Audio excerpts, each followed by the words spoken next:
پہلے تو مجھے اس بات کی خوشی ہے کہ آپ دونوں میں بہت انڈرسٹینڈنگ ہے. یہ ایک شو کی کامیابی کی وجہ ہے کہ آپ دونوں ایک دوسرے کو ٹائم دے رہے ہیں. یہ ایک اچھا شو جو ہوتا ہے جو آپ عوام تک پہنچاتے ہیں, آپ اپنے جو مہمان ہیں انہیں خوش کرتے ہیں. بہترین, اللہ آپ کو یوں ہی کامیاب کرے. اور جہاں تک فنکاروں کی بات ہے, ہم لوگوں کی فیملیاں آپ لوگوں کی فیملیوں سے الحمدللہ زیادہ بڑی ہوتی ہیں, کیونکہ ہم لوگوں کے جو تائے چاچے مامے پھپھیاں یہ جو ساری ہیں ہم لوگ اکٹھے ہی ہوتے ہیں, ہم سب ایک جگہ پہ ہی ہوتے ہیں. تو میں تو اس دفعہ اکبری منڈی سے الحمدللہ میں ہمیشہ لے کے آتی ہوں سامان, اور اس دفعہ تو میں وہاں بے ہوش بھی ہو گئی کیونکہ اتنا زیادہ رش تھا.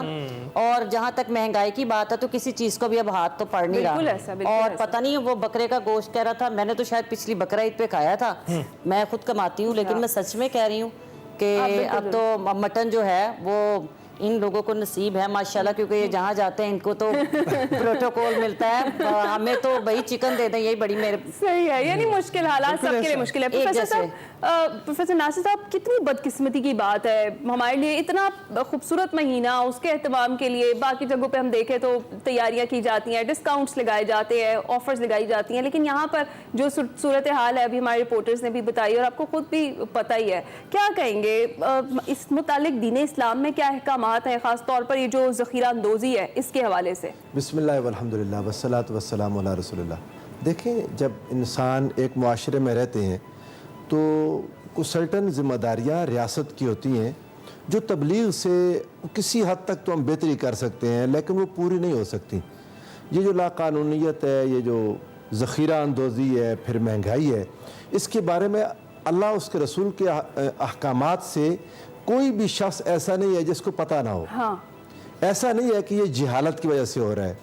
جہاں پر لکھا ہوا ہے الراشی والمرتشی کلاہما ما فی النار, وہیں رشوت دی جا رہی ہے. جہاں یہ بات لکھے ہوئی ہے کہ من غش فلیس منا, وہیں ملاوٹ ہو رہی ہے. ایسا نہیں ہے کہ معلوم نہیں ہے لوگوں کو علم ہے, لوگ جانتے ہیں. ہمارے معاشرے کا, ہمارے ملک کا اصل مسئلہ یہ ہے کہ قانون کا نفاذ نہیں ہے. اور قانون کا نفاذ نہ ہونے کی بنیادی وجہ وہی انٹچیبلز ہیں. کچھ لوگ ہیں جو قانون سے بالا تار ہیں, ایک خاص طبقہ ہے ہمارے ملک میں جو قانون سے بالا تار ہو گیا. جب وہ بالا تار ہوتے ہیں پھر ان کے کچھ چہیتے بھی بالا تار ہو جاتے ہیں, پھر ان کے کچھ پیارے بھی بالا تار ہو جاتے ہیں, تو نیچے وہ 1-2% لوگ بنتے ہیں, باقی ساری عوام کی پھر پرواہ نہیں رہتی.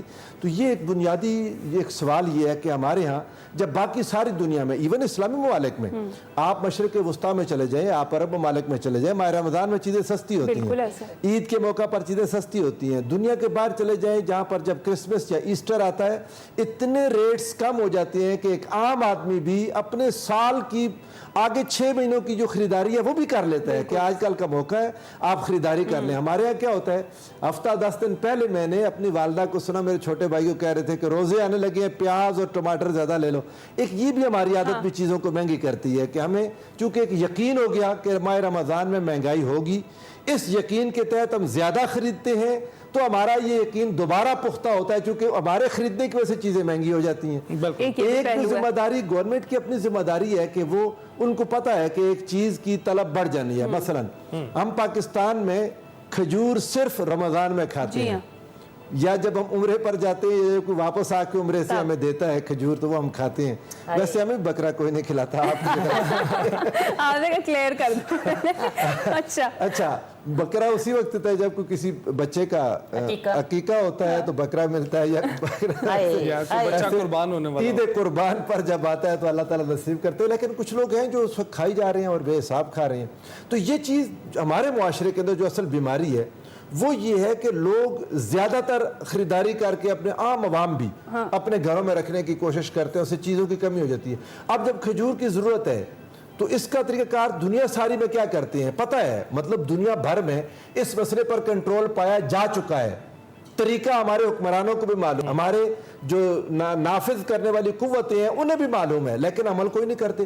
دوسرے ممالک میں جس چیز کی ضرورت ہوتی ہے وقت سے پہلے اس چیز کو امپورٹ کر لیتے ہیں, اور ملک میں وہ چیز موجود ہوتی ہے تو جب لوگوں تک پہنچتی ہے اس کا ریٹ مناسب ہوتا ہے. لیکن ہمارے یہاں نہیں ہوتا.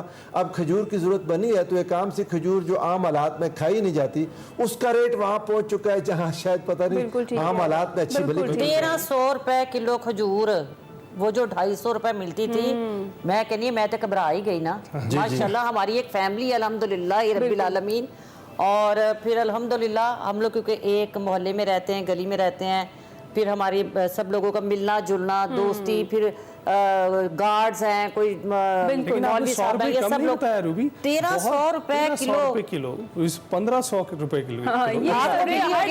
آپ کو دیکھے تو 1500 نے پتا کہ آپ ٹی وی پہ روز نظر آتے ہیں.